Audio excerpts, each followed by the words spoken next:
से बोले था कि भगवान बुद्ध की। देखो भाई कहाँ जन्म हो रहा है। शाक्य वंश प्रिय सज्जनों अति उत्तम बलवान, इसी वंश में देखिए प्रगटे भूप महान। भारत में एक वंशज पाया जाता है शाक्य वंश। इस वंश के अंतर्गत नाना प्रकार के राजा महाराजा पैदा हुए, लेकिन इन्हीं शाक्यों के वंशज में एक महाराज का जन्म हुआ जिनका नाम क्या है कि शुद्धोधन राजा हुए। इसी वंश दरमियान इन्हीं भूप के हाल को तनि सुनिए ध्यान लगाए।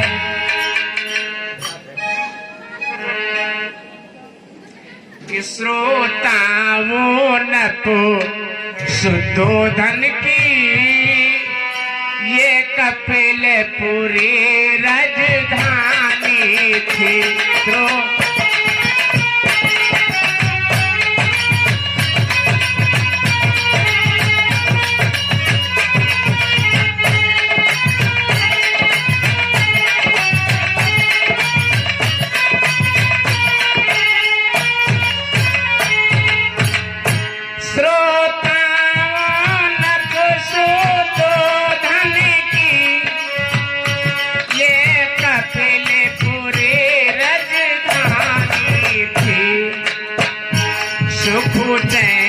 से जहाँ पर बास करे, जहाँ तनिक नहीं हैरानी थी।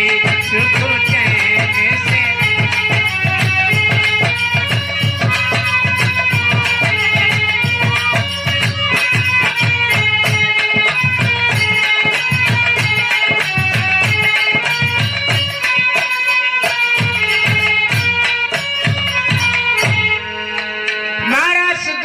राजधानी कपिल वस्तु में थी।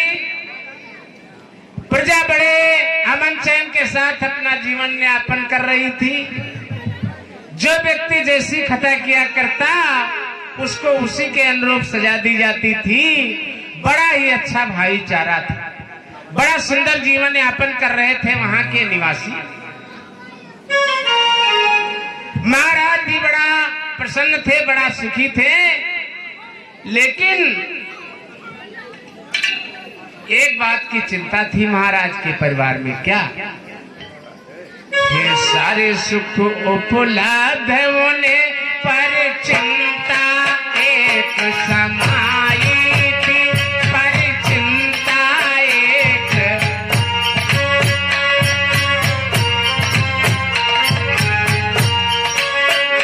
पर चिंता एक समाई थी।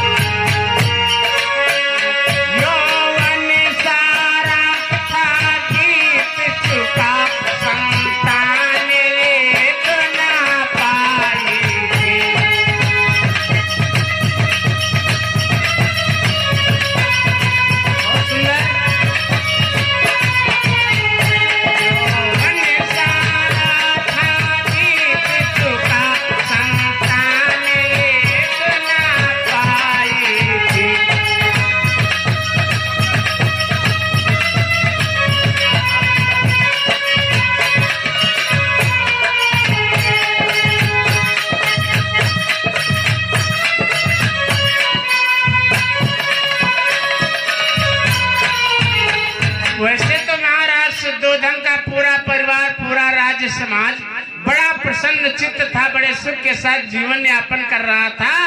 लेकिन महाराज शुद्धोधन के रानियां भी दो थी। बड़ी रानी का नाम महामाया और छोटी रानी का नाम प्रजापति। कुछ लोग इनको गौतमी के नाम से जानते। दो रानियां थी, दो रानियां हैं, नौकर चाकर हैं, महल अटारे हैं, बड़े सुख में, प्रजा भी बड़ा सुख में जीवन यापन कर रही है, लेकिन चिंता इस बात की है कि यौवनावस्था समाप्त हो चुकी है और एक संतान नहीं।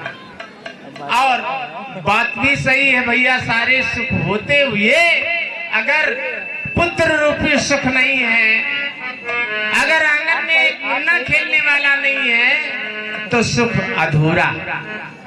बड़े दुखी हो रहे हैं महाराज।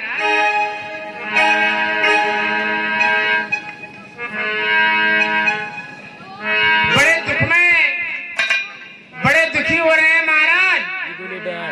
संतान हेतु जब याद करे तो दुखी हृदय हो जाता था।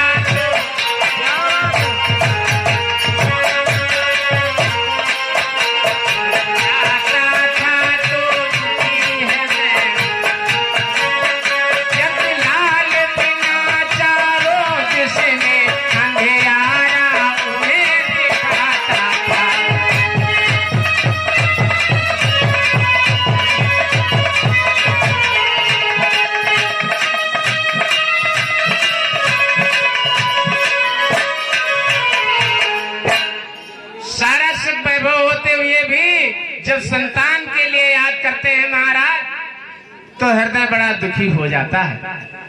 धीरे धीरे दिन बीत गए, धीरे धीरे करके महाराज का थोड़ा समय और व्यतीत हुआ।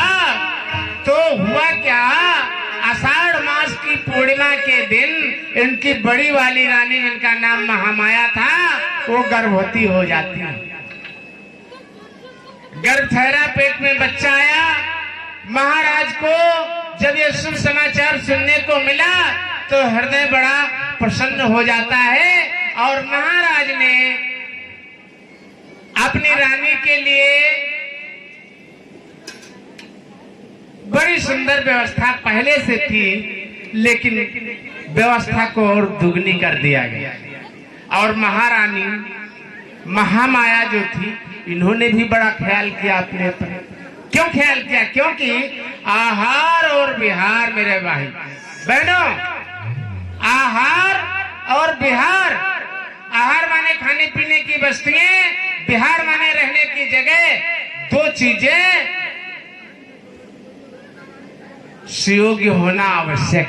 आहार की तरफ जब ध्यान दिया महामाया ने, तो क्या पहले भी कोई ऐसी चीज का भक्षण नहीं करती थी, ऐसी चीज का सेवन नहीं करती थी जो वर्जित हो, जो नुकसानदायक हो, जो मना हो, ऐसी चीज पहले से भी नहीं खाती थी।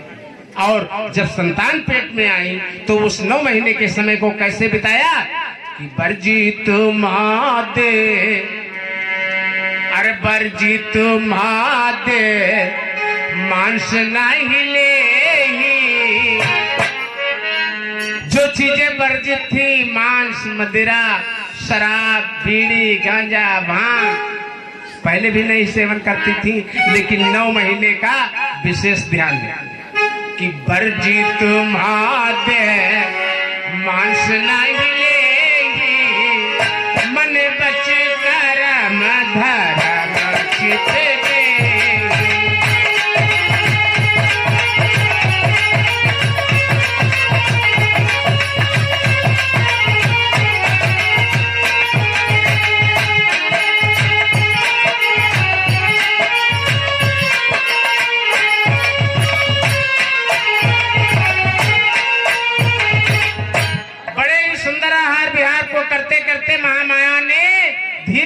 करके 9 महीने का समय व्यतीत कर दिया। प्रसव का वक्त आया, बच्चे के जन्म का समय हुआ, तो महामाया एक दिन अपने स्वामी महाराज शुद्धोधन के समीप गई, करवृद्ध प्रार्थना की, निवेदन करने लगी। महामाया कहने लगी, स्वामी एक निवेदन है। महाराज कहे, कहो प्रिय, क्या कहना चाहती हो? तो महामाया ने कहा कि निज कुल की रीति निभाने को अरे चाहे ना मुझे होती स्वामी।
हम अपने कुल की रीति रिवाज के अनुसार अपनी सुख सुविधा के लिए बच्चे के जन्म होने के समय अगर अपने मायके चली जाती तो वहां से हमें अच्छी सुख सुविधा प्रदान होगी।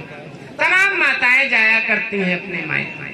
महारानी ने भी निवेदन किया, महाराज ने सहमत प्रदान की, कहने लगे प्रिय यदि मायके जाने की इच्छा है तो जाओ। तो सारथी के द्वारा रथ सजवाया गया, दासियों के साथ बड़ी वाली रानी महामाया एक सुंदर से रथ पे विराजमान हो जाती हैं, पालकी पर बैठ जाती हैं और सखियों सहित उनका रथ कपिलवस्तु से प्रस्थान कर देता है। कहाँ के लिए? उनके मायके के लिए। देखिए कपिलवस्तु में राजधानी है महाराज शुद्धोधन की और महारानी का मायका कहाँ है? देवदाह नगर। देवदाह नगर, ध्यान देना भैया, देवदाह नगर जाने के लिए महामाया बढ़ जाती है। तो कवि ने दो लाइनें क्या लिखी हैं?